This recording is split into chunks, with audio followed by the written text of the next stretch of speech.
President Donald Trump and First Lady Melania Trump officially hosted their first state visits at the White House earlier this week, beginning on April 23.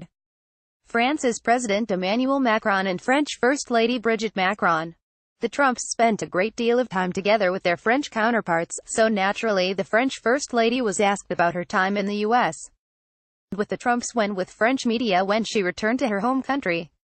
And the comments Brigitte Macron made about Melania Trump following her state visit are pretty concerning, to say the least. This state visit was highlighted by the Trumps' first official White House state dinner, which Trump had a lot to do with. This event was planned in its entirety thanks to the First Lady, and it was an amazing affair all around. Trump and the President welcomed the Macrons to their home for an amazing evening, and clearly the First Lady made an impression on Macron during the time they spent together. Having spent so much time together, Macron had a lot to say about her experience in the States. But the most alarming comment that Macron made was in regards to Trump's role at the White House, when she said that she thinks Trump literally cannot do anything in her new home without someone's permission. "She's a lot more constrained than me," Macron told the French newspaper Le Monde on April 27.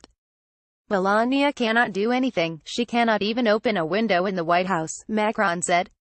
"She cannot put her nose out. Me, every day, I'm out in Paris." Al Drago, Getty Images News, Getty Image 7. If you're not a fan of Trump's, hearing these things about the First Lady are pretty upsetting. If this is actually what Macron experienced during her short visit to the White House, can you imagine what day-to-day life might feel like for Trump?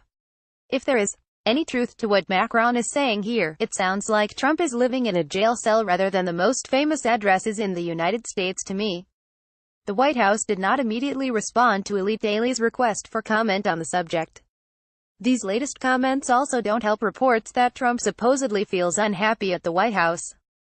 Shortly after President Trump took office in early 2017, reports started circulating that Trump was miserable in her new role as First Lady. Another report in late March 2018 also said that she was unhappy with the level of scandal that her husband has seen as president, both personally and professionally. To boot, the hashtags. But Macron didn't have only depressing things to say of Trump.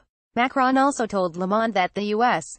First Lady is really fun, which is a pleasantly surprising thing to hear considering her reputation for appearing stoic and unemotional. In the same interview, Macron stated, "She is a woman who has a lot of character but who is keen to hide it. She laughs very easily about everything but she shows it less than me. Well, at least she laughs easily. Humor is a great coping mechanism." Pool, Getty Images News, Getty Images. Macron also touched on how orchestrated the White House is in terms of her visit with the French president. According to Macron, her every move was labeled and calculated. "Everything was very framed," Macron said. "There were small labels on the ground. I put myself where I had to put myself. That definitely doesn't sound like it's conducive to spontaneity. I sincerely hope that Trump does not feel as trapped as Macron has made it seem. The French First Lady has more insider knowledge than I do, but as ever, no one knows what's going on behind the scenes in private. I just hope Trump gets plenty of chances to get out and about."